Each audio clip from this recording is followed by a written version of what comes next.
Hey everybody, it's Jason Blaha here, and it's time for part 2 of the Q&A, so let's go ahead and get this started. All right, first question. Hey coach, I would really like your opinion on this, running full body 3 days a week with 3x5 for squats, bench press, rows or chin-ups, overhead press, and 1x5 for deadlifts, and face pulls with old school progression from 5 to 8 reps for all exercises besides the face pulls. At a 10% surplus, I would really like to reach your 100 through 500 goals. Do you see anything wrong with such a plan? Thanks in advance, coach. Do I see anything wrong with it? No, is a basic program. Maybe for an intermediate, probably fine. Is it going to be enough to reach the big 5 goal? Maybe not. It might not be enough to get you there. Now, when I say that, though, when we talk about adjusting programs over time or changing to different programs towards reaching longer-term goals, that doesn't mean that what you're doing right now isn't good. And you need to put that in perspective. You need to put that in perspective. What you're doing right now is a good full-body program for someone who can get to the gym 3 days a week, maybe has a life, a career, things like that. Nothing wrong with it. You will eventually stall on this. Or at least it'll slow down to the point to where when I say, oh, you could run something like this and reach those goals eventually, but the word is eventually, meaning you might be able to run this program for the next year and then switch to something else and reach those goals in another 6 months or 9 months after and do it in less than 2 years. If you do it running this particular program, it will get slower and slower over time, and it might take you a couple of extra years. Because once you become an advanced lifter, things get really slow and programming starts to matter a lot. Otherwise, things grind to a screeching halt. And that's your only concern. And I'm not saying don't do this, because depending on where you're at in your training, if you're pretty far away from those right now, that big 5, this is probably totally reasonable. Run it for a few months. Run any program a minimum of 12 weeks, bare minimum. Run it 12 weeks, run it 6 months, see how you get on with it. It looks reasonable. All right, next question. In one of your videos from a month or so ago, you said you were a massive Game of Thrones fan. How do you feel about it now? Oh man, we're going to go way off topic. By a massive Game of Thrones fan, I mean that Game of Thrones is literally my favorite TV show. I'm not saying there's not a lot of other shows I really liked. Game of Thrones has been consistently my favorite for many years. It's been my favorite TV show since before I've been a YouTuber. I read before season 2, I read the first 3 books between season 1 and season 2. I caught season 1 after it aired, caught it online, watched season 2. It's my favorite show. A lot of people were unhappy with the ending. I was not. I liked the ending. Thought the ending was totally reasonable. I thought the ending was good. Like most people, I think season 8 had a lot of problems. I was not a big fan of the writing in season 8. It felt rushed. I felt there were major plot holes. I felt there was a problem with the writers going off script, like when they dealt with in the season before that, when they dealt with the situation with Arya and Sansa, like the way they dealt with Littlefinger, was definitely some plot problems. That didn't feel like George R.R. Martin's writing. The same thing when we get through a lot of the stuff that happened in the last season. All through those episodes, it wasn't as well written. Some of that was a disappointment. However, when you get to the actual ending, I was happy with the ending. I think it was fitting. Granted, the part about the storytelling about Bran was not so great. People could argue, obviously, that Jon Snow had a better story. But Jon Snow did not want to be king, and that's the thing that people need to remember. Jon Snow did not want to be a king. He did not want to be a leader. So everyone said, no, he should have been the king. You want someone to be the king who did not want to be a king. Jon originally wanted to go to the wall. That was originally what he wanted in life. He went back to the wall, went back north. He got a taste of the freedom up north. Even though he was technically banished to the wall, it was very clear watching the movie he wasn't going to stay at the wall at Castle Black. He went up north with the wildlings. And that was for Jon what he wanted. I think for Jon Snow, that was the best ending possible. We knew he was going to kill Daenerys, right? We knew in the season before that he was going to kill Daenerys.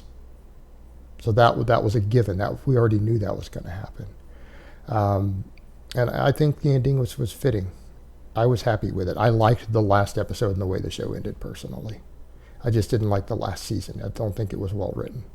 All right, next question. You mentioned in a video years ago that doing HIIT cardio after weight training will result in a higher caloric burn compared to doing it on a different day. At least this is what I think you said. Why is that? Well, that should be obvious. Now, when I make such a statement, I don't want people to think that I said you will gain more muscle doing that, because you won't. It could interfere with your muscle gains, number one.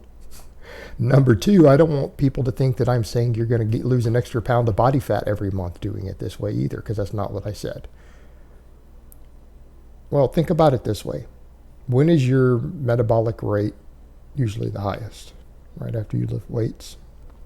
Your total energy turnover is a little bit higher.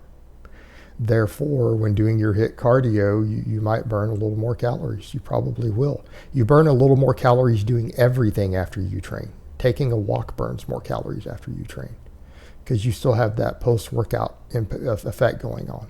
So yeah, you might burn 5 more calories. You might burn 5 more calories or 10 more calories during that HIIT session.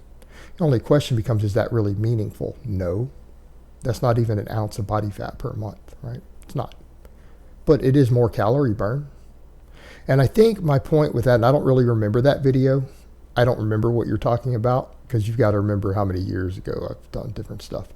But if I were to look at the logic being displayed and you were to ask me, would you burn more calories doing any X cardio? Doesn't matter what type. On a different day for lifting or right after you lift? It's obvious right after you lift. Of course it is. Doesn't mean that that's how I would program it for people who are trying to gain muscle or strength, though, because I certainly wouldn't.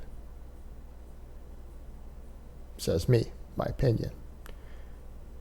But yeah, of course, you burn more calories doing everything post-lifting. But I usually recommend that you go rest after you lift if you want to actually gain muscle. Says me, my opinion. All right, next question. When working out for about 8 to 12 months straight and then taking, say, a 3-month break and then begin working out again, would you want to experience noob gains to a lesser extent? Sure, of course. Is this a good strategy to make gains? Hell no. You're going to make half a gain's worth of gains every year. In other words, if you just train for 3 years straight, you're going to make 3 years worth of gains.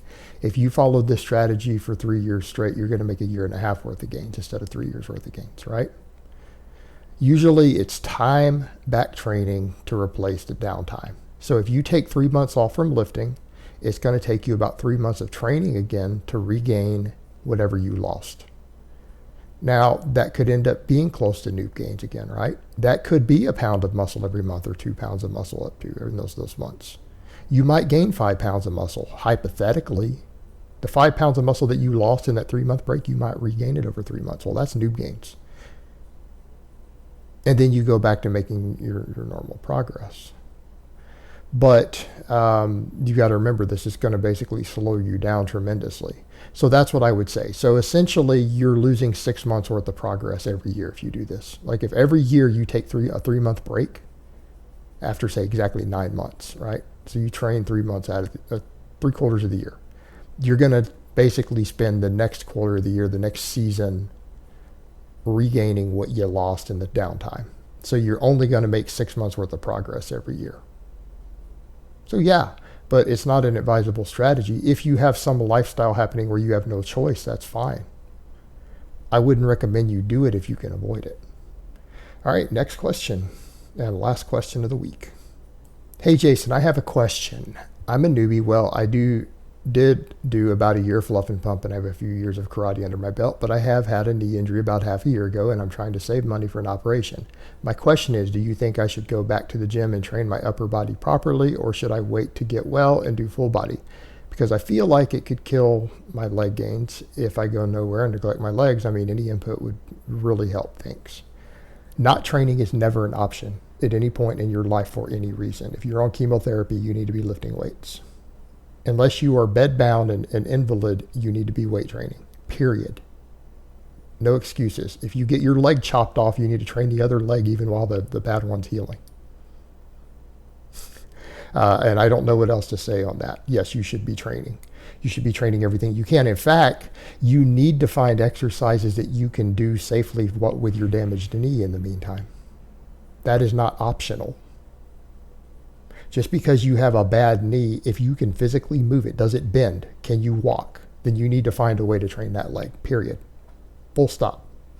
Me stopping training when my doctors told me to when I was early 30s when I got sick was the worst mistake I ever made in my entire life.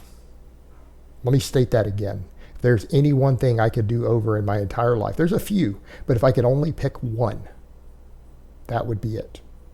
To tell my doctors to go F themselves, and I would have kept training. The worst mistake I ever made in my life was to stop training at a doctor's order due to illness. Biggest mistake in my entire life. So you need to get your ass into the gym and train, and you need to find a way to train your bad knee and that leg that doesn't irritate it. You need to find a way. You're going to have to be creative. I need to hire a specialist to help you, but you need to find a way to train it. And you sure as hell don't need to be neglecting your upper body in the meantime. All right, guys, but that's really all I have to say on that today. I hope it's been informative, and I will talk to you guys next time.